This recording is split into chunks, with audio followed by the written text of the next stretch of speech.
promoveu de alguma forma o interesse pelo cinema ou o interesse por essa outra coisa, esse outro lado, o lado estranho? Vida de inseto. Vida de inseto? Como é que foi? Até hoje é uma inspiração na questão da arte, assim, né? Como eles resolvem tudo aquilo, eles fazem uma obra de arte gigantesca. E eu sempre vi falar, por que que esse pássaro enorme é a solução dos problemas dele? Hoje em dia eu entendi, mas sempre senti que era, como assim, velho? Os artistas de circo vêm e fazem uma obra enorme, tipo, não fazia sentido. Sim. E eu sempre via, tinha fita cassete, botava lá todo dia, eu via uma vez e faz parte. E aí sempre ficou na minha cabeça, até hoje eu ainda assisto esse filme. Mas sempre revejo. Quem mais aqui? Eu lembro bastante do Rei Leão. Do Rei Leão? Só que não na época da minha filha. Daí ela, vocês estavam comentando, eu lembrei que ela até decorou as falas, mais adolescente. E ela lembra das falas do Rei Leão, então a situação dela, né? Hakuna Matata, é lindo. Faz parte. Que ela não canta mas até hoje, ela é adolescente e às vezes a gente, adolescente tem essas manias de memes, né? E ela acaba falando a respeito do Rei Leão, e é engraçado. E a sua? A minha, assim, não sei se foi na infância ou na adolescência, ela gosta de repetir bastante. Então, vários trechos da sessão da tarde que você comentou. Então, eu lembrava bastante, assistia bastante e gostava como aquela arte, assim, na água, aquela parte. E eu, quando criança, nos anos 70, lá, meus pais moravam perto do cinema, lá no Chique, tinha um cinema lá, e meus pais levavam. E eu lembro do Avião do Gelo, né? Aquele filme que deles na sobrevivência, eles cortavam as costelas. Vídeos, eu acho. E esse não saiu mais da minha cabeça. Termina em canibalismo? Isso é um filme para levar para a criança para ver. Eu tinha morto, daí tinha até pesadelo, acho que eu tinha uns 7 anos. Diga. Então, o meu primeiro filme foi o Rei Leão no cinema. Também, essa filha da Hakuna Matata. E, assim, o tio matar o próprio irmão, né? Nossa, acho que eu chorei, sofri. O meu filme foi o Rei Leão. Primeiro contato no cinema. E é o que marcou. Para você falar hoje é porque ele volta, né? Você sabe que o Rei Leão é Hamlet, do Shakespeare, né? A mesma estrutura. O rei, a criança, o filho, o herdeiro, tem um tio, uma trama, o tio mata o irmão para ficar com a rainha, expulsa o príncipe herdeiro. É a mesma coisa. Quando vocês forem ao Hamlet, vocês vão encontrar vocês vão reconhecer a pessoa. Talvez a gente não consiga ligar, né? Mas a gente já viu. Vocês aí atrás, me digam aí uma memória de imagem forte. Eu assistia, quando eu estava grávida, o primeiro filme meu, já tinha 14, 15 anos, né? O Anticristo, eu grávida, assisti o Anticristo. O Anticristo, mas qual Anticristo? Qual é a época? Aí, anos 70. Anos 70. É um filme de terror, um filme italiano. Agora, Esse filme é terror. E vocês aí? Diga. Pode falar, você mesmo aí. Um filme que eu não gostei, foi uma experiência ruim, foi do terror, que eu nunca mais assisti, né? Que era menina e quadrada e cabelo pra baixo. É um trauma. Assim, mas eu gosto bastante de filmes, assim, Sessão da Tarde, assisti bastante desenhos, e aqueles filmes mesmo de Sessão da Tarde, com música, com dança, né? Dançando na chuva, esses assim.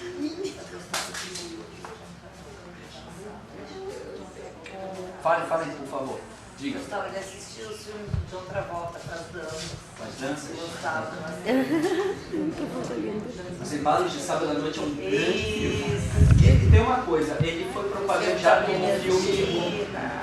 Ele foi propagandeado, Os Embalos de Sábado à Noite é diferente dos tempos da vida antiga. Ele foi propagandeado como um filme, um lazer vazio, uma coisa meio descerebrada.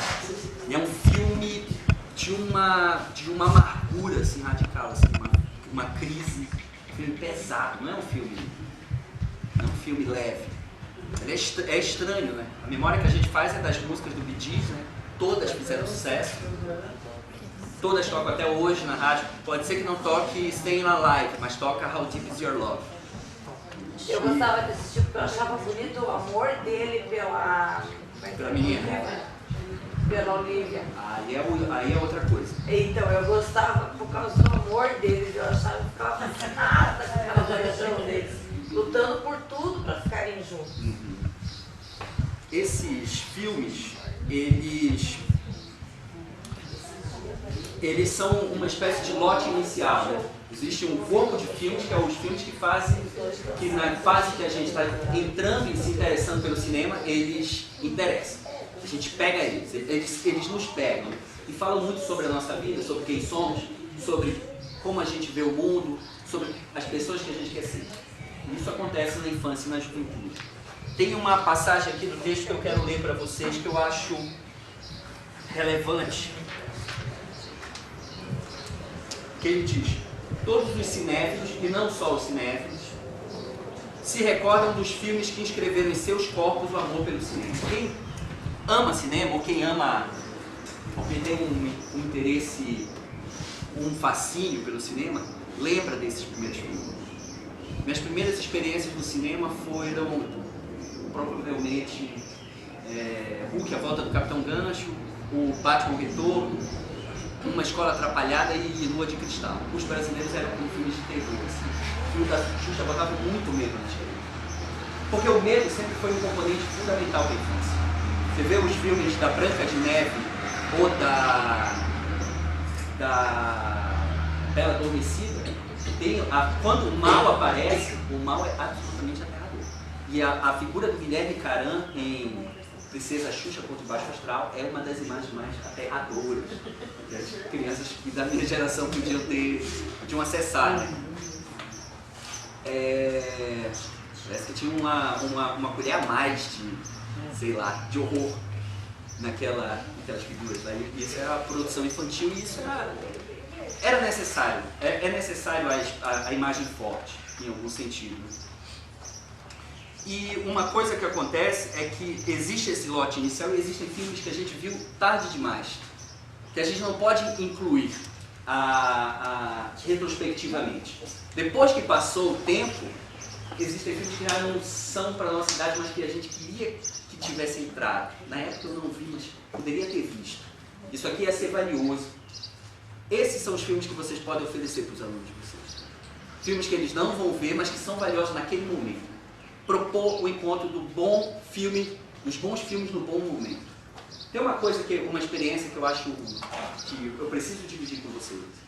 Eu trabalhei num projeto lá no Pará, chamado Inovacine, que era um projeto itinerante que visitou 10 cidades, levando oficina de formação cineculturista e mostras de cinema.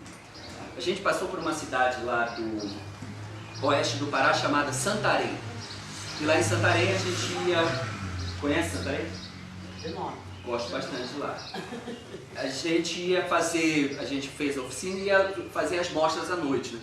A gente ia para a periferia de Santarém para fazer a exibição de um filme chamado A Regra do Jogo, um filme francês, legendado, ia ser para adulto a proposta, mas quando a gente chegou estava só criança. E aí o que a gente faz? A gente substitui, reviramos cases lá, era a época do DVD ainda, hoje o DVD já passou também, assim como a fita. Reviramos DVDs e achamos um filme do Charlie Chaplin, chamado Luzes da Cidade. Talvez o melhor do Charlie Chaplin, do Carlitos. Então vamos botar o Luzes da Cidade e a gente lê no microfone a legenda quando aparece. Que tem aquele quadro de intertítulos. Aí, porque algumas crianças não sabiam nem ler. As crianças lá viram, talvez para muitas era a primeira vez que eles viram um filme na tela grande. E começaram com Luzes da Cidade. Isso é uma coisa que eles não vão perder nunca. Porque eles riam nas graças. O filme não envelheceu. Né? As crianças estavam lá, eram piadas dos anos 30, assim, tinham quase 100 anos. E na hora que a graça acontece, eles riam. Havia ainda a comunicação. E eu sei que mais tarde, pode ser que os adultos em algum momento da minha infância, eu vi esse filme. Eu vi um filme do Charlie Chaplin, que é uma coisa que já não se vê na infância. A infância hoje, provavelmente os alunos de vocês, não vê mais os filmes do Charlie Chaplin. E isso me marcou, pode ser que não, mas fica, quem entra na infância fica. Como ficaram esses filmes para você? Então por que não levar talvez aquilo que no nosso critério seja o mais valioso, para que a gente possa criar uma memória futura rica dessas crianças. E, enfim, quanto maior for o investimento nesse sentido, mais poderoso é essa memória. Porque essas coisas não voltam, né? Lá pelas tantas, os filmes não têm mais aquele encantamento. Os filmes que a gente vê hoje, por mais que a gente ame esses filmes, por mais que a gente goste desses filmes, a gente vê um filme, a gente gosta, é prazeroso, mas não tem o efeito que tinha quando a gente era criança. Quando a gente era criança, a gente era arrebatado, era uma coisa gigantesca. Hoje, por maior que seja o filme, por mais valioso que ele seja, a gente não consegue acionar isso. Então a gente precisa promover esse encontro. Porque, de novo, né? Por mais que a escola não seja o lugar mais apropriado para o trabalho com a arte, por mais que a escola tenha muitos problemas, existem encontros que sem a escola nunca acontecerão na vida de uma pessoa. Então, onde a gente vai encontrar a matemática e a chance de se apaixonar pela matemática, se não na escola? Não existe outro lugar. Não existe. Onde a gente vai encontrar tantas coisas que sem a escola a gente nunca saberia. Né? A escola promove encontro com alguns artistas, alguns escritores, por exemplo, na literatura brasileira e portuguesa, que muita gente não poderia viver sem isso. E por mais que se recuse, por mais que nunca use, aquilo deixa uma ressonância. Né? Aquilo deixa uma impressão. E dizer assim, é uma coisa que não é apaixonante, eu acho que ainda é. Talvez porque a forma com que é passado o cinema hoje seja diferente de antes. Aí depois você falou que hoje em dia as salas de cinema são lotadas, e realmente eu acho que são. Eu acho assim, porque por mais que as coisas tenham mudado, mas aquela essência do cinema, aquela essência de você ver alguma coisa com qualidade, ainda as pessoas buscam. E não é hoje em dia não é um vídeo no YouTube que vai falar pra você que você vai ser um cineasta, que você vai ser um diretor, que você vai ser isso. Só que eu tomo por base pelo meu filho. Ele falou, pai, eu quero ser o diretor de cinema. Eu falei, bacana. Então ele publica os vídeos deles no YouTube lá e faz as coisas dele lá. Mas assim, você falou também aquela hora do filme. Eu fui ver, acho que cinema, quando eu fiz o magistério. Aí o filme que eu vi foi A Sociedade dos Poetas Mortos. Aí assim dizer, foi um filme impactante? Na época pra mim não foi. E hoje, se eu assistir de novo, acho que não vai ser também. Só que hoje eu vou entender o porquê, o sentido do filme. O que me leva, pra onde vai me levar esse. E eu acho que ainda o cinema, talvez ele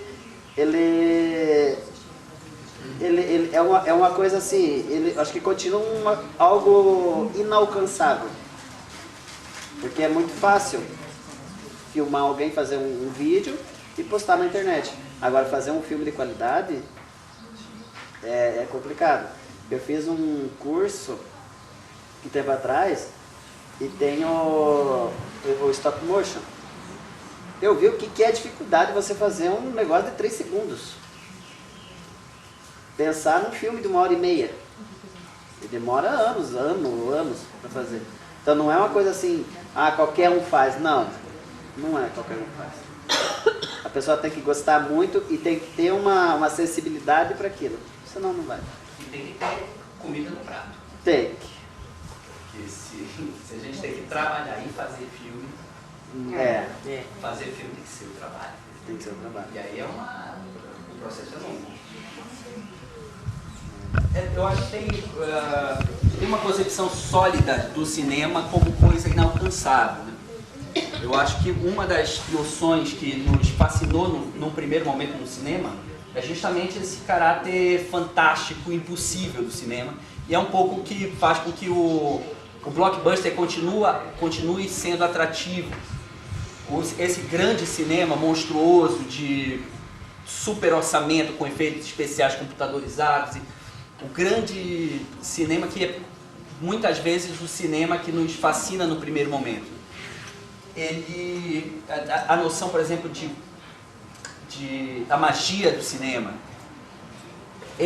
para mim ele corrobora nesse sentido, de o cinema ser uma coisa inalcançável, de o cinema ser uma coisa impossível, de que é necessário talvez uma montanha de dólares para fazer um filme, e que tem uma espécie, é meio intimidante, né, para muitos, porque, enfim, é uma coisa fora da realidade, fora da nossa realidade. Eu tenho um outro exemplo, tem outro meu filho, de 6 anos, eu tenho uma locadora lá perto de casa, e André é o nome do rapaz. Eu passo na frente, ele, pai, dá para ir na locadora do André? Uma criança de 6 anos pedindo para ir numa locadora, sendo que hoje o acesso à informação, acesso às mídias, acesso aos filmes E ele quer porque quer ir na locadora do André. Então, assim, semanalmente, eu levo lá, ele pega um filme e assiste, claro, assiste 15 minutos e larga lá. Mas só o fato dele ir na locadora, de chegar no incomum, sim, isso é massa. É legal. Mas o lance é que esse cinema tão sedutor, ele utiliza algumas estratégias que não me parecem muitas vezes as estratégias mais justas de sedução da criança e do adulto também, né? O que me interessa como apreciador de cinema e como comunicador aqui nessa relação que a gente está estabelecendo hoje é um outro conceito de cinema, um outro tipo de apreciação e um outro grupo de filmes, digamos assim, e que é concebido não como o grande espetáculo tecnológico, inalcançável, impossível, desculpa, gente, mas numa concepção talvez mais simples, o cinema como ato de mostrar. Existe uma porção de coisas na realidade que para muita gente são valiosas e que resolvem imortalizar essas coisas e mostrar para outras pessoas através do filme. Eu faço um filme porque eu considero que isso que eu vi, que me tocou, pode tocar outras pessoas. Então você vai lá, o artista, o cineasta vai lá e faz a captura disso. E nos mostra, olha, essas coisas são da nossa vida, essas coisas não são de mundos fantásticos, de futuro ou de passado fabuloso.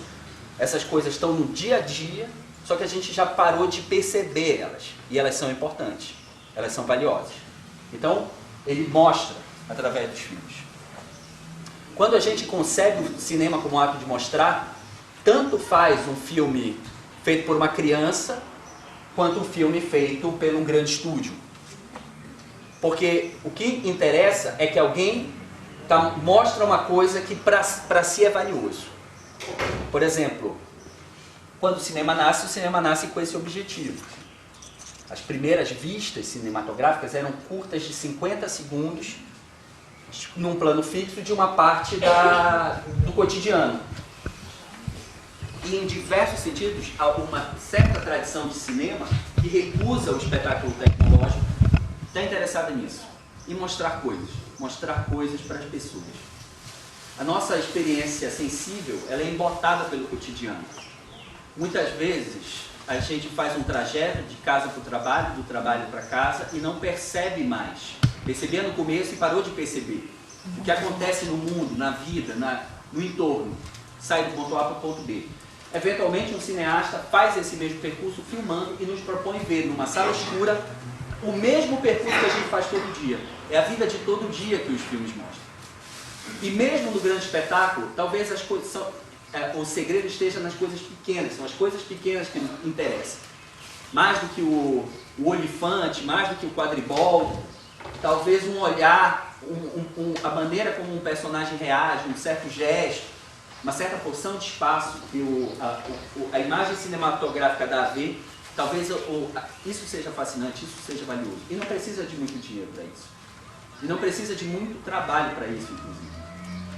Você pede para um aluno, você entrega um celular para o aluno e fala assim, Você vai fazer um filme como se fazia filmes no século XIX.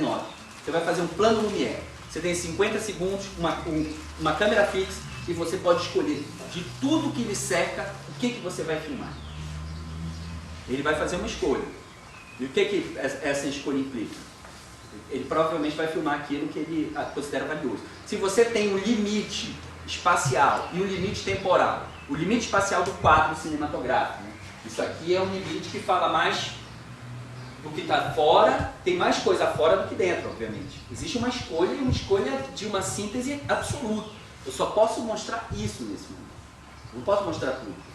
Você propõe para o seu aluno uma escolha que é uma escolha radical. Então, de todas as coisas aqui, eu só posso escolher uma. Por que ele escolhe essa? É valiosa para ele? O que ele quer dizer? Por exemplo, essa cena, que eu já usei esse exemplo. Ele está aqui e ele vai fazer uma cena de 50 segundos. Um amigo encontra o outro. Filmar aqui com a parede vermelha é diferente de filmar ali com a parede branca. O que você ganha com a parede branca? Com a parede branca, ela dá mais ênfase para ação. A parede branca é mais neutra, não dispersa. Então, são os atores que interessam. A parede vermelha é mais sedutora, ela é mais estimulante, o vermelho é uma cor mais forte. Talvez a criança não saiba dizer isso, mas ela vai saber escolher, entendeu? Por que ele filmou a parte bonita da casa dele? Por que ele não filmou a feia? Por que ele filmou a parte asfaltada da rua dele, não a parte sem asfalto? Ou o contrário. Por que ele filmou isso e não aquilo? E aí e o cinema nasce disso, entendeu? Por que mostrar determinadas coisas e não outras? E isso independe do tamanho da produção, entende? É o cinema como uma ferramenta de investigação da realidade e de investigação de si. Quando se propõe que determinadas coisas precisam ser vistas no lugar de outras. E é isso que o cinema faz. A realidade é rica em estímulos. A câmera vai lá e escolhe. Eu quero um pouquinho desse, eu quero um pouquinho desse, eu quero um pouquinho desse. Monto numa duração e mostro. E o cineasta digno desse nome, para ele, todas essas coisas são importantes. É importante você experienciar isso, isso e isso. É preciso se questionar por que isso é acessível. Um filme desse se faz com o celular. Os celulares estão aí. O que é democratizado, o que não é democratizado não é a ferramenta ela está aí. O que não é democratizado é a reflexão, é o pensamento. O problema filosófico de fazer um filme, fazer escolhas na realidade. E isso tem a ver com uma consciência estética e também com uma consciência social, uma consciência política, que em diversos níveis as crianças também têm. Você pede para uma criança fazer uma escolha, para fazer um vídeo de 50 segundos, ela tem que se questionar. Por que você escolheu esse fundo? Não sei, não pensei nisso. Mas de todos os fundos possíveis, ela escolheu esse. Ela pode não ter percebido, mas a intuição atuou, entende? E nesse sentido, esse cinema, o cinema concebido como ato de mostrar, é o mais democrático do mundo. E se faz filmes com pouquíssimo dinheiro.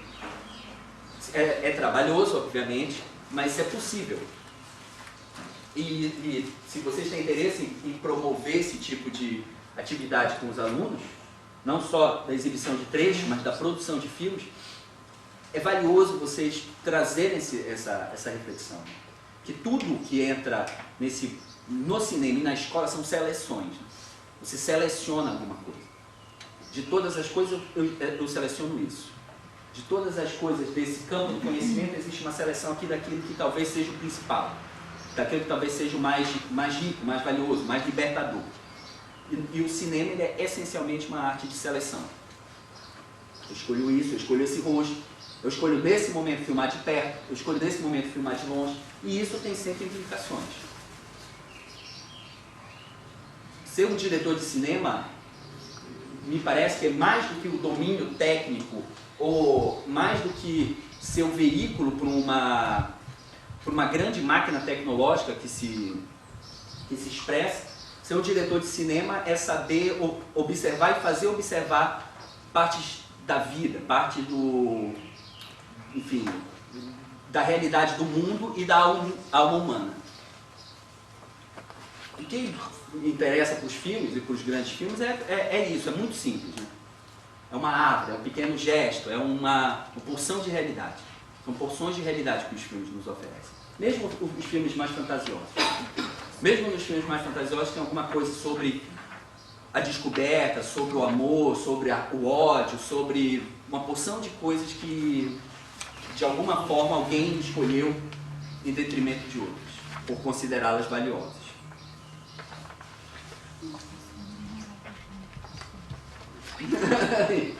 Nem tudo que é dito aqui entra na hora, né? Coisas que vão ficar. Vocês, como professores, sabem disso. O problema de acreditar naquilo que funciona é não sair da zona de conforto. Eu faço essa atividade sistematicamente porque as crianças adoram. Quantas coisas a gente recusou na hora e que foram valiosas para a gente no futuro? Na hora, teve uma recusa. Mas mais tarde, uma pergunta que eu sempre faço. Os professores que influenciaram vocês e que foram importantes na formação de vocês, eles sabem disso? Vocês, não, né? Então, o que vocês semeiam, vocês não vão colher. É para o futuro. Vocês jogam, é angustiante, porque a gente quer o reconhecimento, a gente quer o retorno.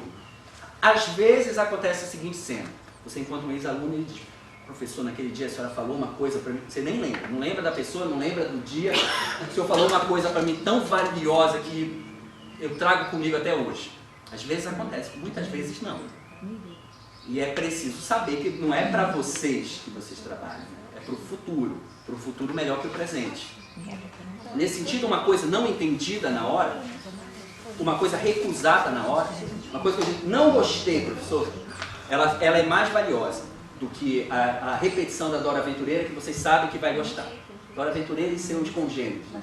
Ou atividade confortável para o aluno, atividade confortável para o professor, que gera o reconhecimento imediato. É preciso outra coisa, outra ambição. E a palavra tem poder, encontra seu caminho, né? Às vezes você joga uma coisa, nada aconteceu, e mais tarde ela brota. Nossa! Olha só! Acontece com a gente e acontece com os alunos também.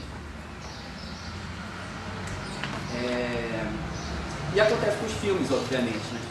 O filme concebido como uma ferramenta, como um processo pedagógico, ele, a princípio, pode gerar um estranhamento e a primeira reação ao estranhamento, ao contato com o diferente, ao contato com o outro, é a recusa.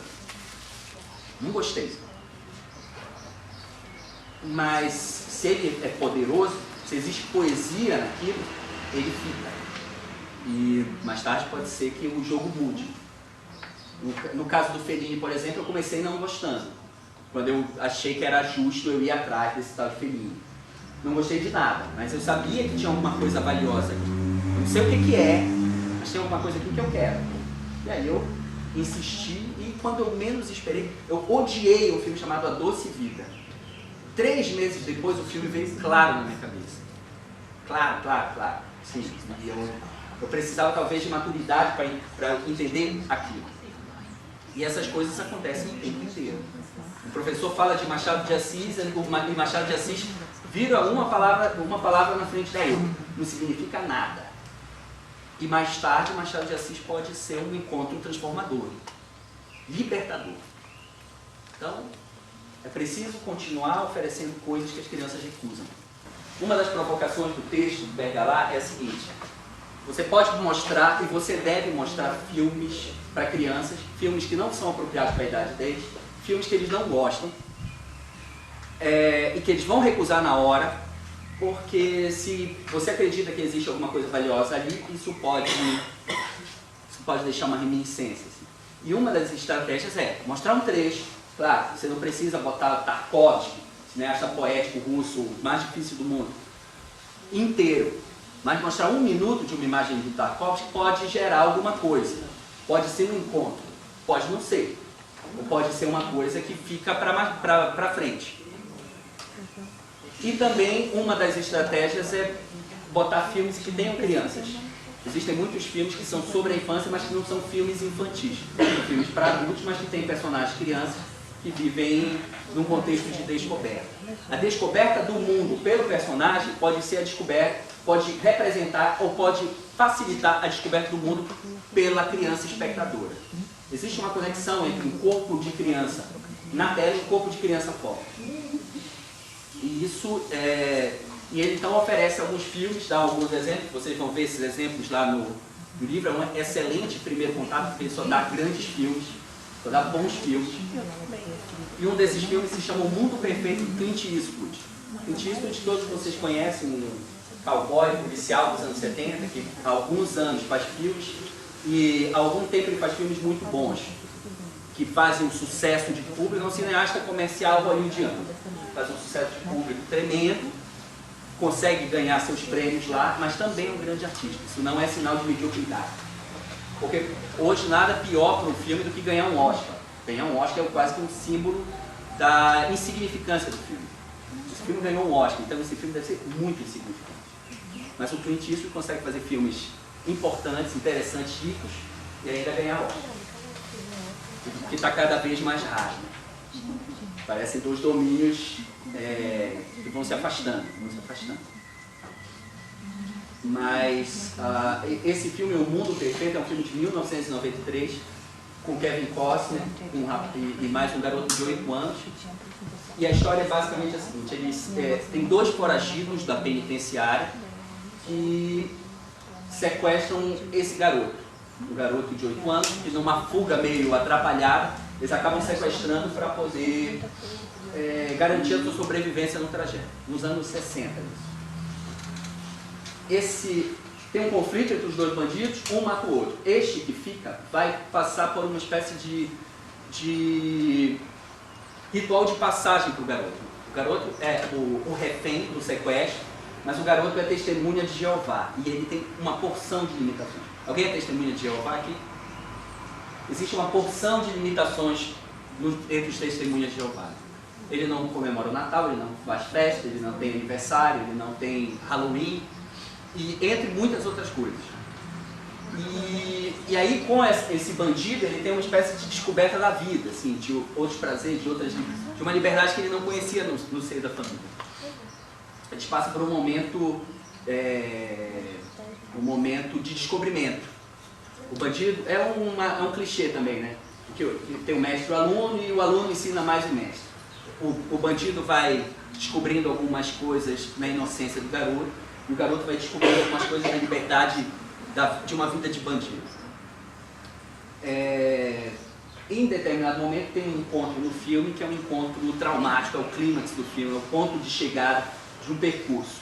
A gente vai ver essa cena, é uma cena mais pro final do filme, que o jogo se adensa. O filme é muito leve, tem muito humor, é muito divertido. A gente vai sentir que é muito prazeroso e a coisa pesa a partir deste momento. Como é que foi? Levou um susto. Integração. Oi? Ação. Suspense. Bastante suspense. Eu acho que mexe com valores, né? Mexe com valores. Exatamente. O Clint Eastwood é um cineasta moral. Para ele, o sentido dos filmes dele passa por escolhas entre certo e errado. E o grande lance, me parece, ser do cineasta é assumir que existe um espectador e o espectador tem que ser convocado para o dilema. Recentemente ele fez um filme chamado Sniper Americano. E você viu esse filme? É um filme que coloca a posição do espectador em xeque a cada cena. A cada cena você fica em... Passou na Globo. Passou na Globo já? Acho que mês passado. Massa. E é um filme bem forte e que te põe em questão os teus valores, o que é certo, o que é errado, o tempo inteiro. A cada cena você pergunta, nossa, o filme começa com um soldado americano matando uma mulher e uma criança no Iraque. E aí, a partir daí começam os problemas. O filme é alta densidade, assim. E o final é inesperado. O final é terrível. Mas também me parece uma consequência natural de uma espécie de estado de doença do Estado. Assim. Um estado de doença da sociedade. Ele trata disso.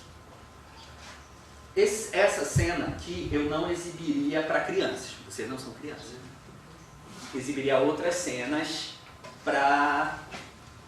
do filme para criança, fazer a outra seleção. Essa aí eu deixaria para um momento que fosse... Mas eu exibiria para adolescentes. Por mais pesado que seja, a gente não pode acreditar que não existam coisas piores em termos de exposição à violência, seja nas imagens, seja na vida lá fora. Né? Existe um certo princípio, uma coisa que eu senti, alguém pode acender aquelas luzes?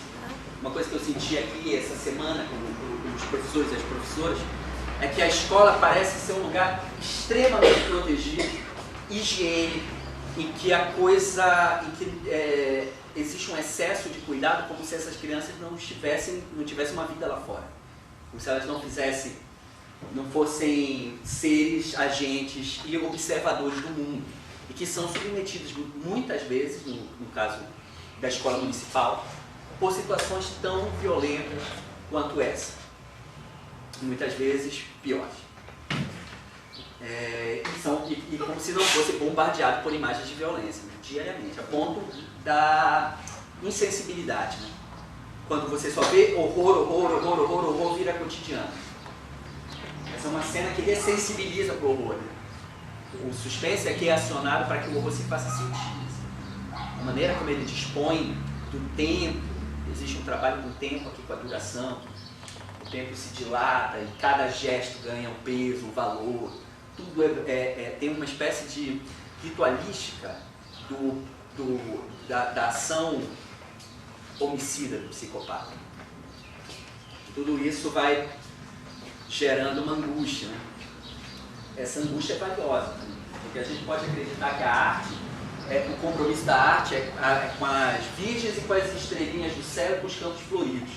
Como se a arte não tivesse nada a ver com os abismos humanos, a parte negra da vida. E muitas vezes a melhor arte é aquela que toma justamente as questões mais pesadas, as questões mais difíceis como objeto. É preciso entender que se o compromisso da arte é com a realidade, e a realidade não é só o lado bom, o lado ruim também é importante, também é valioso. E aqui a gente vê que existe um processo de construção da cena para chegar num objetivo. Assim. A essa altura do filme existe uma cumplicidade total entre a criança e o bandido. Eles têm uma coisa em comum, que é uma coisa muito valiosa para o cineasta Clint Eastwood, que é o problema de paternidade. As transferências de paternidade e os problemas da relação entre pais e filhos é central na obra do Clint Eastwood. Se vocês viram um filme chamado Menina de Ouro, é disso que trata, assim, um abandono familiar e uma espécie de transferência da figura paterna, que recusa a princípio. E mais recentemente um filme chamado Gran Torino, que é a história de dois vizinhos lá, uma família de imigrantes coreanos, ou do Camboja, não lembro exatamente, acho que é do Camboja, e um velho americano lá, interpretado pelo Clint, o último papel dele nos filmes dele, que acaba, a princípio, recusando, são universos opostos que acabam se unindo através desses laços de paternidade transferida. Os dois têm problemas com o pai, né? O menino, que é testemunha de Jeová, não conhece o pai. O pai é uma promessa. E o bandido, ele sofria nas mãos do pai, né? Um tempo em que a violência doméstica era liberada, como vocês viram. Liberada na realidade, mas não para o bandido. Vocês percebem que cada tapa que o pai dá na criança, ele sente. E é isso que ativa o gatilho dessa face que até então não conhecíamos do personagem, que é do psicopata. A gente não sabia que ele podia fazer isso. Ele é uma figura divertida, leve, mesmo criminoso, ele é quase um criminoso romântico do cinema. Aqui, ele, visto essa cena traumática, ele passa por outro processo. Ele vê a cena de violência e a cena de violência ativa o seu mal. E é esse mal que a gente experimenta com todo esse ritual. Pega a corda, pega a fita, bota o disco, manda dizer que ama, manda abraçar, brinca. Enfim, tem toda uma... É um instante prolongado sádico em que o problema vai se impondo para esse observador, que é o garoto, o Buzz Philip, vestido de Gasparzinho, e para o espectador. A gente quer saber o que vai acontecer, mas ao mesmo tempo a gente está em crise a essa altura do filme, porque a gente gosta do personagem a essa altura. Vocês não viram, quem não viu o filme não sabe, mas aí, nesse momento o espectador já gosta do personagem. O garoto então vê a cena acontecer e a ele é imposto uma escolha. Né? O que ele pode fazer? Uma escolha moral. E ele acredita que o ato mais violento ainda é uma escolha pelo bem. Interromper aquilo, pegando a arma e dando um tiro, ainda é, por mais absurdo que seja na consciência da criança, ainda é fazer o bem, naquele momento. E ele faz. E isso é muito forte, isso é muito importante. Como muitas vezes vocês trabalham com crianças que vêm de lares violentos e que estão talvez em situação de risco, dentro de uma vizinhança violenta, a educação, no sentido dos valores, né? Dos valores que o filme aciona, dos valores que o filme impõe, e da forma como ele encontrou, através dessa dilatação do tempo. Tem algumas escolhas importantes, assim, o menino fica na porta e a câmera dá um traveling em direção ao rosto dele, lá em determinada passagem, quando ele vai pegar as cordas. É como se fosse o nascimento de uma ideia. Ele observa aquilo, ele sente que ele precisa fazer alguma coisa, mas que a coisa ainda vai ganhar forma no avançar da cena. Ele olha e tem no contracampo, que é aquilo que ele observa, tem um outro traveling em direção ao menino abraçado pela avó. E todas as escolhas do filme servem para... Todas as escolhas formais, de enquadramento, de luz, de montagem, serve para exprimir essa sensação. Uma sensação que nasce na criança e nasce no espectador. Esse é um filme valioso, assim. Por tudo isso, e não só, né? Por coisas que ele mostra antes, que nós não vimos aqui, mas essa cena é uma cena que marca. Eu vi quando eu era criança, em 93 eu tinha 9 anos, eu era um ano mais velho que o personagem. Eu devo ter visto na tela quente. Esses filmes, essas coisas eram passadas, assim, e as crianças estavam... E eu não esquecia dessa cena, eu não esquecia do negro. Era uma coisa que me marcou muito e era uma imagem forte. Assim. Talvez vocês possam fazer outra seleção, vocês têm outro campo referencial, mas essas imagens são as que ficam, as que deixam um gosto, deixam uma vontade de ver mais. Todos vocês ficaram com vontade de ver mais. Querem saber o que vai acontecer. Depois disso é o final. E o final é fantástico. O cinema clássico, em muitos sentidos, ele tinha um objetivo moral. E há algum tempo, dos anos 50 para cá, ele se importa com um problema moral. Isso é muito rico. Assim. É uma coisa, nesse sentido, o Clint é um clássico. Ele é um velho cineasta americano que faz filmes para as pessoas verem e algumas pessoas gostarem. E que está interessado em colocar problemas. Na noção de ato de mostrar, o que o filme mostra é mais do que a grande produção, é essa pequena coisa, a pequena transformação do garoto. É quase que uma passagem para a maturidade. Quando ele deixa de ser um observador passivo e se torna um agente. Um agente que vai fazer uma escolha, e essa escolha é difícil, porque ele é apaixonado pelo bandido, mas que de alguma forma representa meio que intuitivamente a coisa certa a fazer.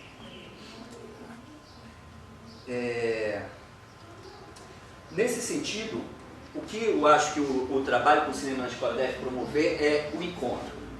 O encontro com essa outra coisa, esse outro inexplicável, essa coisa que não se entende na hora, essa cena forte. E é preciso respeitar que esse encontro ele pode se dar na sua frente ou ele pode acontecer secretamente dentro da criança. Por mais que ela diga não para você, alguma coisa pode estar acontecendo ali. Sobre esse encontro que a escola pode promover, tem uma citação aqui que eu quero ler. Pode-se obrigar alguém a aprender, mas não se pode obrigá-lo a ser tocado. Você pode ensinar uma coisa e você pode forçar para a inteligência, mas não para o espírito, não para o coração. Todos sabemos que os livros, filmes, músicas que contaram em nossas vidas foram encontrados individualmente, na esfera da intimidade, cada um consigo mesmo. Ainda que esse encontro tenha ocorrido aparentemente numa situação de grupo ou de transmissão instituída. Quer dizer, por mais que esteja ali o professor falando do Machado de Assis, não é aqui que está acontecendo. Está acontecendo dentro da criança, o contato dele com essa novidade. Por mais que esteja dentro da sala de aula a instituição professora, a instituição escola, transmitindo a coisa, onde a coisa acontece é nesse lugar secreto, dentro do aluno. É ali que a conexão o encontro pode se estabelecer ou não. Quando a escola obriga a aprender com o objetivo de qualificar os alunos para sua futura inserção social, e ela deve fazê-lo, ela não tem obrigatoriamente, por referência primeira, favorecer a possibilidade de um encontro individual e decisivo com uma obra. Vocês precisam municiar os seus alunos de coisas muito mais sérias, muito mais importantes, muito mais graves. Né? Vocês sabem disso. Existe um futuro hostil e que eles precisam ter algumas coisas que não necessariamente isso, mas isso pode acontecer também. Isso aqui não é... E que a parte obrigação não impeça de que essa coisa aconteça, essa outra coisa. Esse encontro depende mais de uma iniciação do que da aprendizagem. E a escola nunca poderá programá-lo ou garanti-lo. Como todo verdadeiro encontro, ele pode também nunca ter lugar com a sua potência de revelação e de desestabilização pessoais. O que isso significa? Existe uma relação que o professor pode estabelecer com o aluno, que é a relação professor-aluno, em que ele ensina e que o aluno pode aprender, ou não, de preferência sim. Mas o contato com as obras, o contato com a arte, ele precisa ter outra coisa. Ele pode ser pessoa a pessoa. Não necessariamente, que pode de alguma forma desrespeitar a hierarquia. Quando você mostra coisas que são valiosas, isso é uma coisa que eu faço sistematicamente, profissionalmente há algum tempo, coisas que são valiosas para mim, para minha vida, coisas que eu amo, que me engajam na vida, que me engajam no cinema, que abrem meus olhos, que me dão prazer. É um risco muito grande, porque é uma exposição muito grande. Eu mostro uma coisa valiosa. Todo mundo aqui já levou um colega para ver um filme que achou genial, ou chamou para ver em casa. Assim. Sistematicamente eu tinha que mostrar para todos os meus amigos um filme que eu tinha visto e achado genial. Você tem que ver isso, veja. Pode acontecer a recusa, enfim, é uma coisa meio perigosa, né? Não é confortável, porque a pessoa pode achar perda de tempo e aquilo fala tanto pra gente que é quase uma recusa de quem somos, ou de parte do que somos.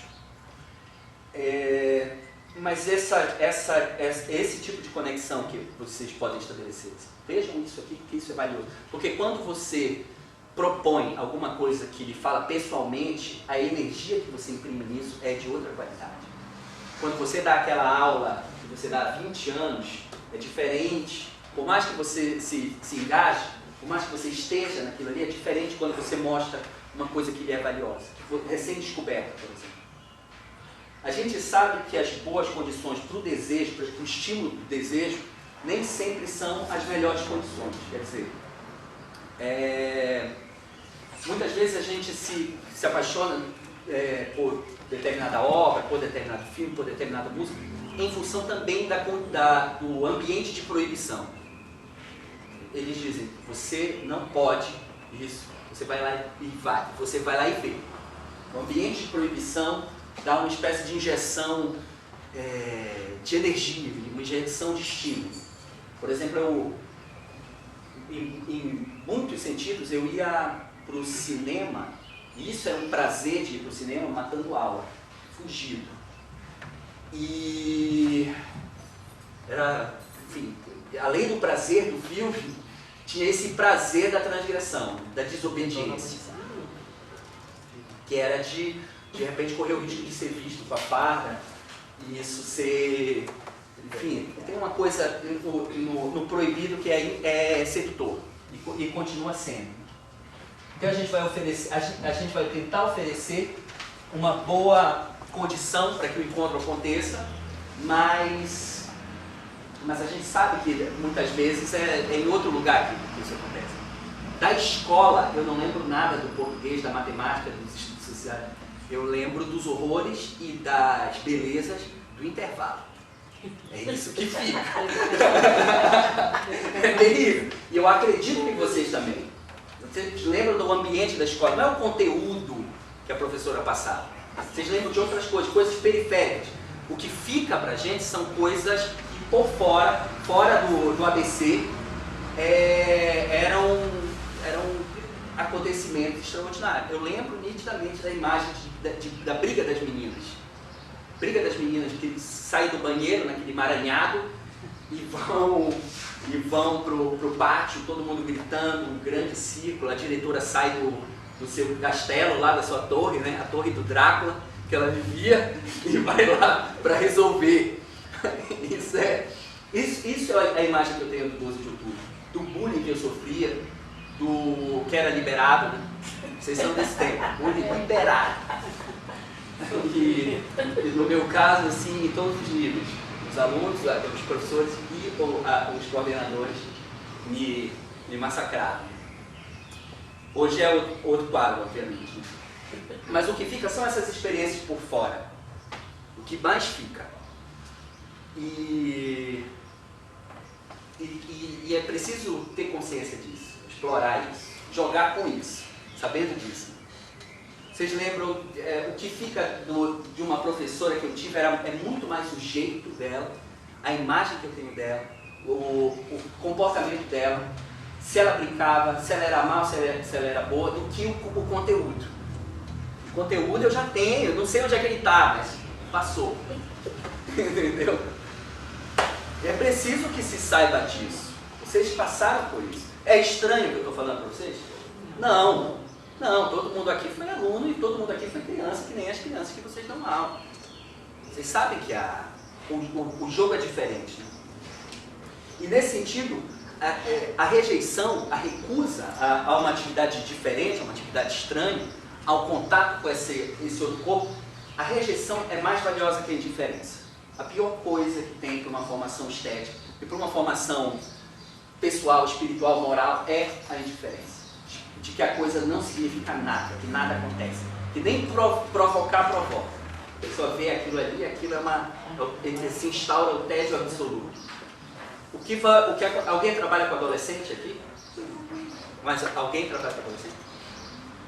Então, a sua exceção, vocês são privilegiados, porque o trabalho com adolescente é muito mais difícil. O trabalho com criança.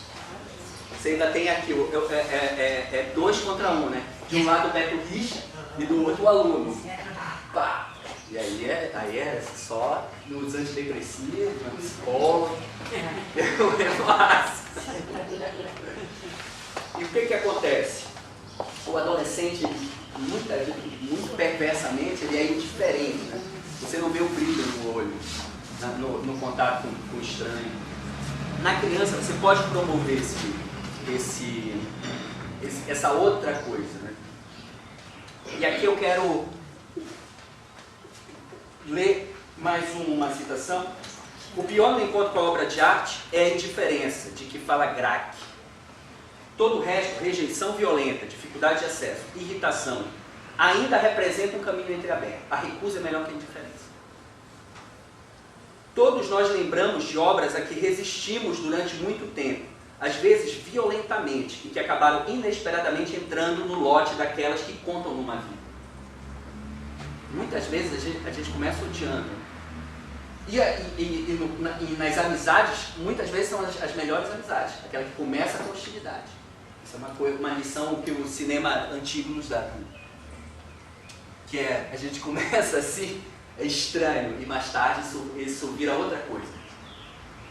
Então, nesse sentido, não temam, assim, e exijam de si, exijam dos alunos, porque a zona de conforto é cômoda e a vida nos leva muito facilmente. A gente não tem tempo para nada, a gente está lascado, a gente é mal remunerado. Tem muitos contras. E aí muitas vezes se entra na sala de aula para fazer o serviço e ir embora. Não é? E na aproximação que a arte pode ter com os alunos, é preciso outra coisa. E é um pouco dessa outra coisa que eu queria transmitir para vocês, né? Que seja assim, a semente de alguma coisa que pode ou não acontecer, mas espero que aconteça. Bem, eu acho que está na hora, todos já foram praticamente embora. Então vocês 4 aqui. E aí eu queria agradecer, enfim, muito obrigado, foi muito massa esses 4 dias. Espero, em breve a gente vai ter o vídeo com os dias anteriores para vocês verem como foi, o que foi dito. E bom trabalho, muito obrigado. Valeu.